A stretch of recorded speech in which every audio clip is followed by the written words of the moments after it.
The Sonnets by William Shakespeare. 1. From fairest creatures we desire increase, that thereby beauty's rose might never die, but as the riper should by time decease, his tender air might bear his memory. But thou contracted to thine own bright eyes, feedest thy lead his flame with self-substantial fuel, making a famine where abundance lies. Thyself thy foe, to thy sweet self too cruel. Thou art now the world's fresh ornament, and only herald to the gaudy spring. Within thine own bud bearest thy content, and tender churl makest waste and niggarding. Pity the world, or else this glutton be, to eat the world's stew by the grave in thee. 2. When 40 winters shall besiege thy brow, and dig deep trenches in thy beauty's field, thy youth's proud rivalry so gazed on now will be a tatered weed of small worth held. Then being asked where all thy beauty lies, where all the treasure of thy lusty days, to say, within thine own deep sunken eyes, were an all-eating shame and thriftless praise.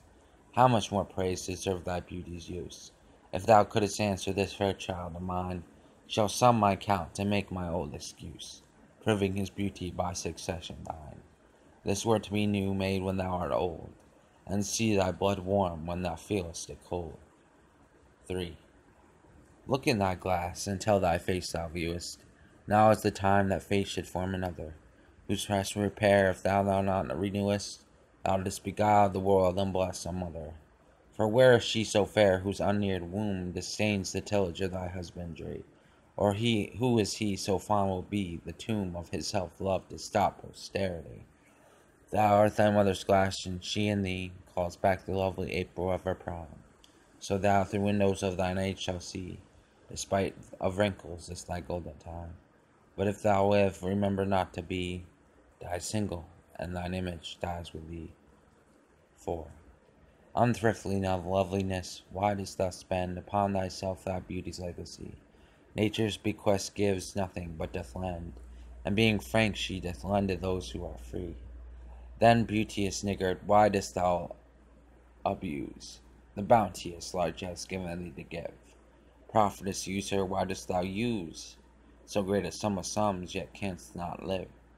For having traffic with thyself alone, thou of thyself, thy sweet self, dost deceive. Then how, when nature calls thee to be gone, what acceptable audit canst thou leave? The unused beauty must be tuned with thee, which used lives she executed to be. 5.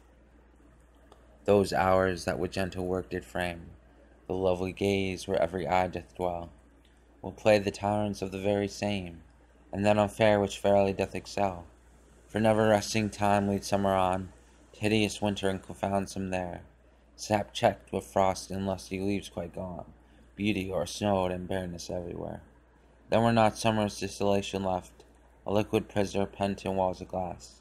Beauty's effect with beauty were bereft, nor it, nor no remembrance what it was.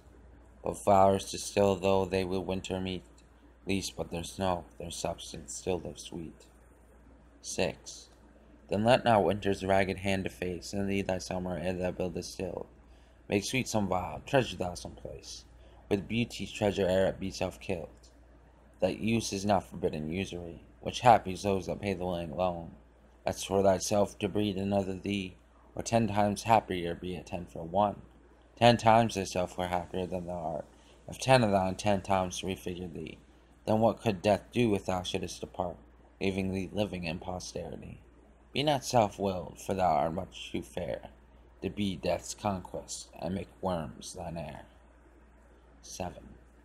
Lo, in the Orient, when the gracious light lifts up his burning head, each under eye both doth homage to his new appearing sight, serving with looks his sacred majesty, and having climbed the steep of heavenly hill, resembling strong youth in his middle age, yet mortal looks adore his beauty still, attending on his golden pilgrimage. But when from highmost pitch, with a weary car, like feeble age, he reeleth from the day, thy eyes, fortuitous, now converted are from his low track, and look another way. So thou thyself art outgoing in thy noon, on look undiest, unless thou get a son. 8. Music to hear? Why hearest thou music sadly? Sweet with sweets were not, joy delights in joy. Why lovest thou which thou receivest not gladly? Or else receivest with pleasure thine annoy.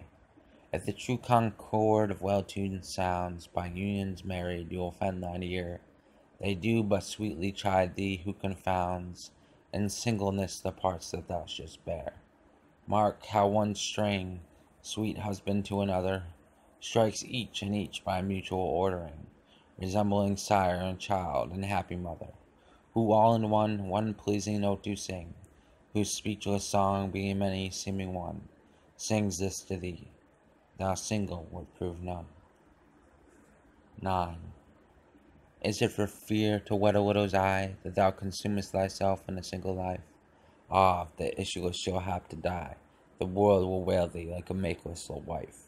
The world will be thy widow and still weep, that no form of thee has left behind, when every private widow well may keep, by children's eye, her husband's shape in mind. Look, what an unthrift in the world doth spend, shifts but his place, for still the world enjoys it.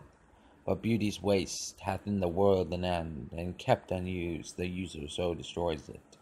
No love towards others in that bosom sits, that on himself such murderous shame commits. 10.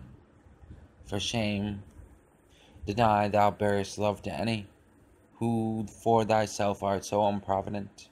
Grant if thou wilt, thou art beloved by many, but thou none lovest is most evident.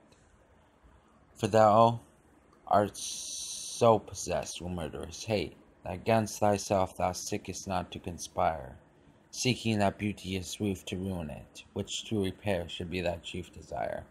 O change thy thought, that I may change my mind. Shall hate be fairer lodged than gentle love? Be as thy presence is gracious and kind, or to thyself at least kind-hearted prove. Make thee another self for love of me, that beauty still may live in thine or thee.